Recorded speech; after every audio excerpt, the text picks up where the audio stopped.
आप सबको विदित है जो पिछले दिनों से घटनाक्रम चल रहा है। और जैसे कि मैंने कहा था कि मैं अखाड़े के विरुद्ध में नहीं हूं, लेकिन एक व्यक्ति की वजह से अखाड़े की साख अगर दांव पर लगती है तो उस व्यक्ति के लिए सभी को विचार करना चाहिए और तुरंत कार्रवाई होनी चाहिए। यहाँ पर हमारे गुरुजी तनसुख गिरी जी महाराज जिनका समाधि हुआ, उसके बाद का घटनाक्रम पिछली प्रेस कॉन्फ्रेंस में एक दो जो हुई उसमें सब कुछ विदित किया गया और उसमें यह भी बताया गया पत्र कैसे हरिगिरी महाराज ने पैसों की हेराफेरी की है और झूठ सब फैलाया है। तो इसी बात को लेकर के प्रेस कॉन्फ्रेंस के बाद हमने प्रतीक्षा की और हमें लगा कि तुरंत प्रभाव से यहाँ के स्थानिक कलेक्टर जो है उनके ऑर्डर को कैंसिल करके और भवनाथ मंदिर साथ में अंबा माता मंदिर इनकी व्यवस्था को कुछ समय के लिए मामलतदार तहसीलदार जो होता है उसको रख करके उसकी निगरानी में रहते हुए आगे बढ़ेंगे। लेकिन अभी तक ऐसा नहीं हुआ और बार बार आवाज उठाने के बावजूद ऐसा नहीं हुआ था। सबसे पहले मैं ये बात रखना चाहूंगा क्योंकि मीडिया ने पिछली बार पूछा था कि उनके खिलाफ सरकार में या प्रशासन में कोई बात रखी गई थी या नहीं। मैंने तो रखी थी। मैं मुख्यमंत्री साहब को स्थानिक 4 संतों के साथ केशोद एयरपोर्ट पर मिला था, जिसके साक्षी यहाँ के एमएलए संजय कोरड़िया साहब और यहाँ के भाजपा के अध्यक्ष पुनीत शर्मा जी, किरीट भाई पटेल, ये सभी हैं। राघव जी पटेल जो प्रभारी मंत्री है और सीएम साहब, इनको केशोद एयरपोर्ट पर लगभग 1-1.5 वर्ष पहले मिले थे हम और मिलकर के सभी बात उनको बताई थी कि कैसे गैर कानूनी ढंग से भवनाथ मंदिर का कब्जा हरिगिरी ने लिया हुआ है और कलेक्टर के द्वारा उसके ऑर्डर हुए हैं। अब ये शिकायत तो दर्ज की, लेखित में मैं पत्रकारों को भी दूंगा कि मैं धन्यवाद देना चाहूंगा यहाँ के जो एमएलए साहब हैं, उनके पत्र उन्होंने सीएम साहब को लिखा, मंत्रियों को लिखा, फिर वहां से जवाब भी आए। ये सब पत्र मैं पत्रकारों को व्हाट्सएप पे कॉपी भी भेजूंगा। तो ऐसा नहीं है कि शिकायत नहीं हुई है, शिकायत हुई है, बार बार हुई है। मैंने भी लिखे हैं पत्र, वो सभी मैं आपको भेजूंगा। मेरा कहने का मतलब सिर्फ ये है कि इतनी बार शिकायत होने के बावजूद अधिकारियों के पेट का पानी तक नहीं हिला, तो इसमें आप सोचिए कितने बड़े कारोबार हुए होंगे या क्या वहीवट हुआ होगा। क्या ये सब हुआ है? नहीं है। अगर नहीं है तो ये आगे क्यों नहीं बढ़ रहे हैं? 2 दिन हो गए, अभी तक उसका ऑर्डर रद्द नहीं हुआ। और पिछली बार रचित राज करके जो कलेक्टर थे, अब आप देखिए करामत, देखिए कैसे खिलवाड़ होता है शासन। अब ये हमारे सीएम साहब एक संत व्यक्ति हैं, अब उन्होंने अपनी बात कही, अधिकारी यहां से कुछ गलत रिपोर्ट भेज देते। अब रचित राज करके जो कलेक्टर यहां पर थे, हरिगिरी महाराज को यहां से हटाने की बात जब सीएम साहब को की गई, तब ये पता चला कि जो ऑर्डर हरिगिरी जी का जुलाई 2022 में या इसमें वो रद्द होने वाला था, अब वो ऑर्डर 4 महीने पहले उन्होंने ऑर्डर कर दिया उनके 2 साल का। कितना गैर कानूनी है ये 4 महीने, यानी अभी ऑर्डर पूरा होने को 4 महीने बाकी है, उसके पहले ही 4 महीने पहले ऑर्डर कर दिया कि अब 2 साल का ऑर्डर होगा। अब ये 2 साल का ऑर्डर करने के लिए अब कायमी ऑर्डर के तो आपने देख लिया आंकड़े कितना, क्या बोले हम इसमें, क्या बड़ी शर्म आ रही है हमको बोलने में भी।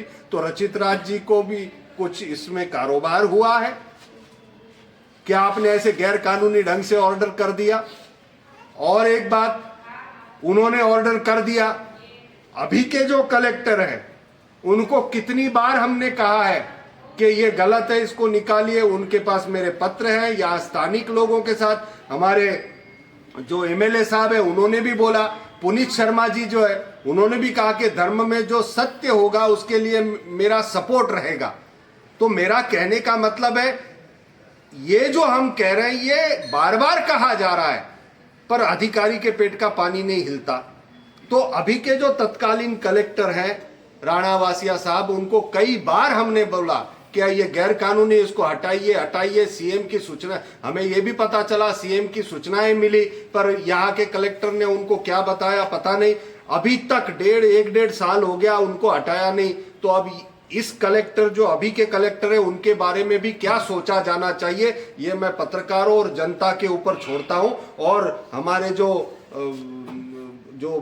पीएम साहब है, अमित भाई है, सीएम साहब है, मैं उनके ऊपर छोड़ता हूं कि ये अभी के जो कलेक्टर ये 1.5 साल से ये नहीं कर रहे हैं, तो इसके पीछे भी कुछ है क्या? जरा इसकी बातचीत होनी चाहिए। उनके साथ के अधिकारी है जो उनको छुपाने का काम कर रहे हैं। इनकी भी ये कोई छोटी बात नहीं है, बहुत कुछ इसमें अभी एक टोकरी खोलोगे तो शायद बहुत कुछ निकल सकता है। क्यों रोका जा रहा है? और अगर नहीं है, ऐसा नहीं है, तो मैं अभिनंदन देना चाहूंगा, पर रोका गया है 1.5 साल तक, इसका मतलब कुछ न कुछ तो दाल में काला है। क्या है ये पता होना बहुत जरूरी है। ये एक बात बहुत जरूरी मैं कहना चाहता था। एक और बात मैं बताना चाहूंगा आपको। 1 साल का ऑर्डर होता है, उसको 2 साल का कर दिया। ये कैसे किया आपने? इसके पीछे क्या राज है? दूसरा, एक आपको और बताना चाहूंगा कि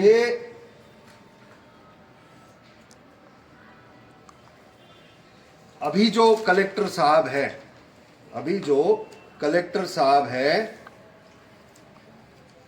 वो कलेक्टर साहब जो है अभी के, हमें उन पर विश्वास नहीं है भाई। पीएम साहब, एचएम साहब, गृह मंत्री जी, सीएम साहब, आप धर्म में श्रद्धा रखते हैं, आपका जीवन मैंने देखा हुआ है, संतों के प्रति आपका आदर देखा है, और धर्म के साथ आपका जो भाव है वो मैंने देखा है। मैं उसको नमन करता हूं और मुझे बहुत अच्छे से पता है। और सीएम साहब तो संत आदमी है, खुद आध्यात्मिक है। मैं आप सभी से हाथ जोड़ के विनती करता हूं कि अभी जो कलेक्टर साहब है उन पर हमें विश्वास नहीं है, क्योंकि अभी तक कोई कार्रवाई नहीं हुई। 1.5 साल हो गया शिकायत करने के बावजूद भी अभी तक उन्होंने कोई कार्रवाई नहीं की, उनको हटाया नहीं है। आप तो पहले इन कलेक्टर साहब की बदली करवा दीजिए। दूसरी बात कि भवनाथ मंदिर का ये जो ऑर्डर है उसको तुरंत प्रभाव से उसको कैंसिल करवा दीजिए, और कलेक्टर श्री, मामलतदार और इन सब की वहां पर नियुक्ति करें, ताकि उसका संचालन सही चले। और एक कमिटी बना ले लोकल लेवल की, स्थानिक संतों को उसमें डाल दे। मैं पहले से ही कह रहा हूं, मुझे मत डालना, स्थानिक संतों को उसमें डाल दे, और थोड़े दिन उसको 2, 4, 5 महीने तक चलाएं, और फिर सबको सुन लीजिए। जो दावा करेगा वहां के लिए सबको सुन लीजिए। सबको सुनने के बाद जो सही होगा, जो सत्य होगा, परंपरा के साथ होगा, उसको वहां पर नियुक्त कर दीजिए। मेरा आपसे हार्दिक प्रार्थना है, क्योंकि बहुत ज्यादा नुकसान गिरनार क्षेत्र का, धर्म का और यहां पर हो रहा है। और मैं आपसे अनुरोध और भी कुछ करना चाहता हूं कि देखिए, बात है, सच्चाई आपको जानना है, बात है, क्योंकि इसके साक्षी कई लोग हैं और वो बताएंगे। पर अभी मैं बिना प्रूफ के बात कभी करता नहीं, पर उड़ती उड़ती बातें हैं तो आपको थोड़ी समझनी चाहिए और उसकी तलाश करनी चाहिए, तहकीकात करनी चाहिए। प्रेमगिरी महाराज के ऊपर आप वीडियो देख लीजिए, अभी मैं आपको दिखाता हूं ये क्या है, क्योंकि सच्चाई मुझे आपको इसके बारे में जानना चाहिए। इस सच्चाई को जानेंगे तो अच्छा रहेगा। जो प्रेमगिरी महाराज जी है, जूना अखाड़े के सेक्रेटरी है, उन्होंने मेरे को शिष्य बनाया था। जो मैं पहले गोपालगिरी महाराज जी के पास रहता था, उनके गुजरने के बाद उन्होंने भंडारा वंडारा करने के बाद मेरे को कहा था पढ़ाई लिखाई करवाएंगे तुम्हारी, अखाड़े में ले जाते हैं। तो उन्होंने कहा ठीक है। हमने कहा गुरुजी कोई नहीं, अखाड़े पे। फिर उसके बाद मुंडन करवाया, जैसे करते हैं, शिष्य बनाया जाता है। उन्होंने शिष्य वैसे बनाई, फिर रहने लगे। 4 साल पुरानी बात है। तो उसके बाद 1 साल तक मैं वहाँ रहने लगा अखाड़े में। उन्होंने फिर उसके बाद जैसे गुरु होते हैं वैसे चेला चलते, वैसे हम भी चलने लगे। तो फिर एक दिन की बात है, एक दिन उन्होंने कहने लगे जा बच्चा तेल गरम करके लिया। मैंने बोला ठीक है गुरुजी। मैं गया, तेल गरम करके ले आया। कह रहे जांघों पे लगाओ, मालिश करो, इधर पे लेट के मालिश करो। मैं नहीं दिखाना चाहता ये, क्योंकि मुझे तकलीफ भी हो रही है ये बताने में। उम्र देख लो इनकी। पॉक्सो एक्ट लगेगा, पॉक्सो। ऐसे आरोप लगे, सच है नहीं है वो परमात्मा जाने, पर जब आरोप लगे ऐसे व्यक्ति की चादर विधि आप वहां से लेकर के आके यहां पर अंबाजी मंदिर जो 52 शक्तिपीठों में से एक शक्तिपीठ है, वहां पर ऐसे आरोप लगे, ऐसे व्यक्तित्वों की आप चादर विधि करते हैं। शर्म आनी चाहिए आपको। तकलीफ होती है धर्म के साथ, यदि सनातन के साथ ऐसा कुछ होता है। क्या मजाक बना करके रखा है। जूनागढ़ गिरनार को फुटबॉल बना करके जो भी आएगा लात मार के चला जाएगा, नहीं होने दूंगा मैं। गिरनार का स्तनपान करके बड़ा हुआ हूं, गिरनार में ही साधु बना बचपन में, गिरनार में बड़ा हुआ। गिरनार के साथ जब भी कुछ अन्याय होगा, गिरनार के साथ जब भी धर्म, गिरनार के क्षेत्र के संतों को परेशान किया जाएगा, गिरनार के धर्म के साथ कुछ होगा, तो महेश गिरी दीवार बन के खड़ा रहेगा, ये तय है। मैं बार बार कह चुका हूं। शर्म आती है मुझे ये सब कहने में। थोड़ा तो ध्यान दीजिए कि क्या चल रहा है, धर्म के अंदर क्या चल रहा है, धर्म के साथ क्या हो रहा है। कृपा कीजिए। मैं आचार्य जो है हमारे अवधेशानंद गिरी जी महाराज, उनको कहना चाहूंगा, पीएम साहब को कहना चाहूंगा, गृह मंत्री अमित शाह जी, नरेंद्र मोदी जी, पीएम साहब और सीएम साहब भूपेंद्र पटेल जी, अवधेशानंद गिरी जी, मैं सबको हाथ जोड़ के विनती करता हूं, ये सब बंद करवा दीजिए। मुझे ये करते हुए अच्छा नहीं लग रहा है, मैं ये रोकना चाहता हूं, पर अब ये बहुत ज्यादा आगे बढ़ रहा है, मैं ये रोकना चाहता हूं। मैं इसलिए कहना चाहता हूं कि तुरंत प्रभाव से इनको बाहर निकालिए यहां से, तुरंत प्रभाव से। अभी होता है तो अभी निकालिए। मैं 1 तारीख तक का वक्त देता हूं, क्योंकि मेरा गिरनार जो है वो खराब हो रहा है। यहां पर ये गंदगी हो रही है, यहां पर ये अधिकारी, ये सब दोषी, ये सब मिलकर के एक दूसरे के साथ जो यहां रोटियां सेक रहे, मेरे गिरनार में गंदगी हो रही है, तो इसको बंद करना है। 1 तारीख, ये आने वाली 1 तारीख तक अगर ये भवनाथ मंदिर का ऑर्डर कैंसिल नहीं हुआ, उनको यहां से नहीं निकाला गया, तो मैं हजारों की संख्या में धर्म प्रेमी लोगों को और स्थानिक संतों को लेकर के वहां जाऊंगा, उस भवनाथ को खाली करके, कब्जा लेकर के, और कलेक्टर श्री को, जो भी मामलतदार है, उनको सौंपूंगा कि आप पहले इसको अपने हाथ में लीजिए, और हाथ में लेकर के थोड़ा सा अच्छे से शांति से सब देखिए, और फिर जो उपयुक्त होगा, जो सच्चा दावा जिसका होगा, उसको सौंपा जाएगा। पर अगर ये नहीं हुआ तो आने वाली 1 तारीख को मैं हजारों की संख्या में धर्म प्रेमी जनता को, सनातनियों को लेकर के जाऊंगा और भवनाथ मंदिर को खाली कराऊंगा। मैं ये नहीं करना चाहता हूं। मैं बार बार हाथ जोड़ के विनती करता हूं कि मैं ये नहीं करना चाहता। ये रोज ऐसी प्रेस वास्ता करके सब कुछ नहीं करना चाहता। मैं रोक दूंगा, जैसे ही ऑर्डर कैंसिल होगा मैं रोक दूंगा सब कुछ।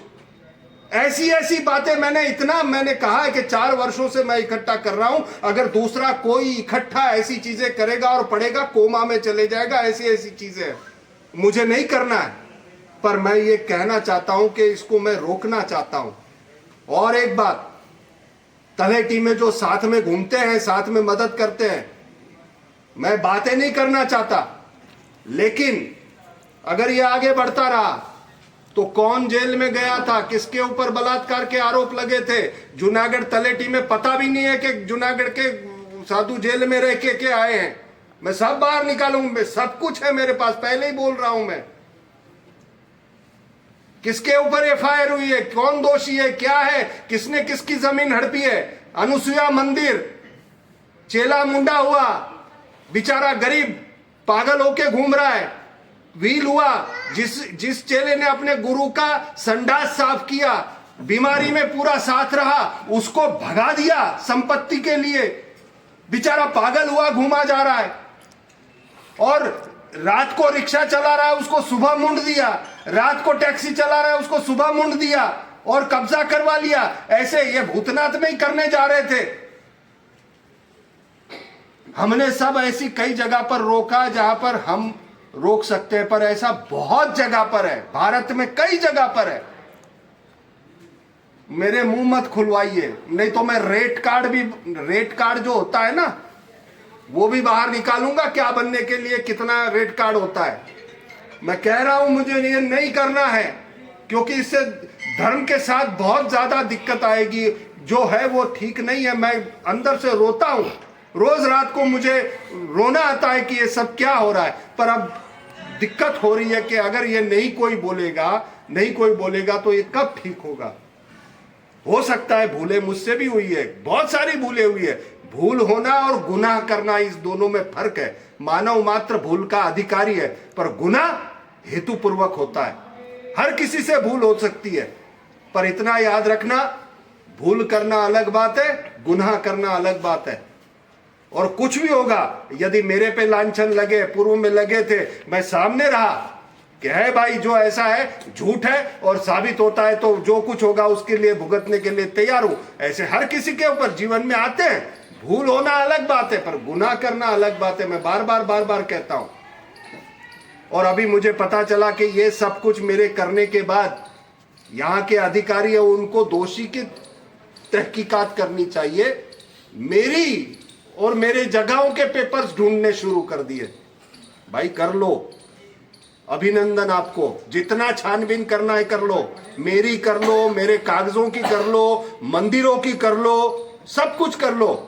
इतना याद रखना, मैं तो मिट्टी के मकान में ही रहता हूं, कांच के मकान में आप सब रहते हो, इतना याद रख लेना। और अगर मेरे मकान की 2 ईंटें गिर भी गई, मुझे फर्क नहीं पड़ता। इज्जत देना ऊपर वाले के हाथ में और इज्जत लेना भी ऊपर वाले के हाथ में। मैं परवाह ही नहीं करता, क्योंकि मैंने जिस दिन यह तय किया कि धर्म और सत्य के लिए अपनी जीवन को मैं लगा दूंगा, उस दिन से मैंने, आप देखोगे 1-2-4 साल से मैं किस तरह से गिरनार के अंदर मैं लगा हूं। और ये केवल आज ही जागा हूं ऐसा नहीं, पहले भी देश की बात होती थी या जब जब मुझे जो जिम्मेदारी मिली, तब मैंने सत्य का साथ लिया है। तो मैं बार बार ये कहता हूं कि मैं ये करना नहीं चाहता हूं, पर मुझे मजबूरन ये सब कुछ करना पड़ रहा है। अखाड़े के अंदर जूनागढ़ में बच्चू गिरी जी महाराज जो मेरे बबूत गुरु थे, आप बोलोगे कि जहां कुछ भी आता है तुम अपना गुरु बता देते हो। हमारे में 5 गुरु होते हैं, और उस वक्त वो बड़े बड़े जितने थे, वो 5 बड़े थे वो मेरे गुरु थे। एक बबूत गुरु मेरे बच्चू गिरी जी थे, चोटी गुरु मेरे तनसुख गिरी जी थे। तो बच्चू गिरी जी महाराज जिन्होंने अपना पूरा जीवन अखाड़े में संतों की सेवा करते हुए बिताया, और संतों के आते थे, रोटी वोटी खिलाते थे, जो दक्षिणा करते मिलती थी वो इकट्ठा करते थे, अपने जमीन का पैसा कहीं से बेच के मिला उनको वो पैसा, ऐसा पूरा पैसा इकट्ठा करके 1 करोड़ रुपया था।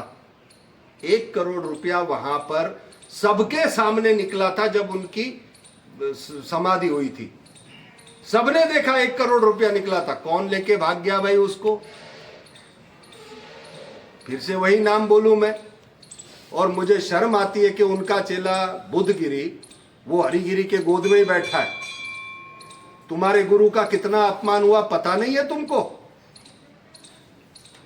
अखाड़े की मर्यादा, देवता की मर्यादा, उसको लेकर के चलो तो कम से कम परमात्मा भी साथ देगा। थोड़ा सा हम सबको अब समझना पड़ेगा, सत्य और धर्म के साथ रहना पड़ेगा। और देश की, गुजरात की सभी प्रजा को मैं कहूंगा कि आप चिंता मत कीजिए। આપણે ગુજરાતીમાં ઘણી વખતે કે બાવા બાદે ફલાણું ના આ મીડિયાની ભાષા છે જરાય છે આ ચાયણો લાગી રહ્યો છે આપણા માટે સારું જ છે ये चलनी हो रही है छलनी अच्छा है अपने लिए कि अच्छे जो सच में भगवा पहन करके एक अच्छे कार्य के लिए जुड़े हुए हैं उनके लिए संरक्षण का काम बनेगा क्योंकि उनका शोषण हुआ है और ये ऐसे जिस तरह के लोग हड़पने का दबाने का और ये सब कार्य ये बाहर आने अब उगाड़ा हो रहा है ये सब तो आप जरा भी चिंता मत कीजिए परिवर्तन का समय शुरू हो चुका है और अब न्याय का समय शुरू हुआ है इसलिए चिंता मत करें और ये महेशगिरी नहीं कर रहा मुझे इसमें कोई अवार्ड नहीं चाहिए कोई नाम नहीं चाहिए कुछ नहीं चाहिए ये तो परमात्मा करवा रहा है बाकी मेरी कोई अपनी औकात नहीं है ये मैं करने जा रहा हूं इससे मुझे कुछ मिलेगा मुझे कुछ नहीं चाहिए ये बस न्याय है और न्याय होना चाहिए इस बात को लेकर के मैं आगे चला हूं और कहीं कुछ भूल जाए तो 1 मिनट आधे सेकंड का मुझे वक्त दे दीजिए ताकि मैं कोई भूल ना जाऊं क्योंकि काफी चाहूंगा कि अंबाजी मंदिर का हमारे गुरुजी का चोटी गुरुजी का जब देहांत हुआ उनके साथ रहने वाले जो लोग हैं मैं किसी का नाम नहीं ले रहा किसी ने सेवा की होगी स्वार्थ से की निस्वार्थ से की थोड़ा सा इसकी भी तलाश कीजिए कि हरिगिरी के पैसे पर किसको टिकट भेजी गई थी घूमने के लिए बीवी बच्चों को लेकर के घूमने के लिए हरिगिरी ने किसको पीर जी के नज़दीक रहने वाले को 5 लाख रुपया दिया था और टिकट लेकर के हनीमून पैकेज जो भी मिला था जिसको भी तो ये तहकीकात अब ये भी होनी चाहिए कि जो तनसुखगिरी जी महाराज जी का शरीर शांत हुआ है वो प्राकृतिक रूप से हुआ है नेचुरल तरीके से हुआ है या पहले से योजना बनाई जा रही है क्योंकि इनको साथ में रहने वाले को पैसा मिला है तो क्या कोई षड्यंत्र तो नहीं था जिसकी वजह से वो एकदम इस तरह से एकदम स्वस्थ होते हुए भी हार्ट का प्रॉब्लम था बाकी तो और कोई प्रॉब्लम नहीं था फिर इतना अचानक उनको कैसे क्या हो गया तो मुझे लगता है ये साथ रहने वाले जो लोग हैं इनके ऊपर भी थोड़ा सा वॉच रखा जाए सब कुछ किया जाए और थोड़ा सा बातचीत इसकी भी होनी चाहिए क्या वो नेचुरल डेथ थी प्राकृतिक थी या षड्यंत्र था कोई ये तहकीकात होनी चाहिए और जो मैंने कहा मैं आशा करता हूं हमारे प्रधानमंत्री साहब हमारे गृह मंत्री साहब हमारे मुख्यमंत्री साहब जिनमें मुझे दृढ़ आस्था है क्योंकि मैंने उनका जीवन देखा है वो आध्यात्मिक लोग हैं और उनकी धर्म के प्रति आस्था देखी है संतों के आशीर्वाद लेने की उनकी भावनाएं देखी है मैं स्वयं उनको लेकर के गया हूं संतों को लेकर के गया हूं तो मैं उनके निजी जीवन को जानता हूं तो इसलिए मैं उनको हाथ जोड़ के विनती करता हूं कि महाराज मैं ये सब रोकना चाहता हूं पर इनको 3 मांगे मैंने रखी है एक भवनाथ का ऑर्डर तुरंत कैंसिल किया जाए दूसरी मांग मैंने रखी है अभी जो कलेक्टर है उनकी तुरंत प्रभाव से बदली कर दी जाए या जो कुछ आगे करना है वो किया जाए और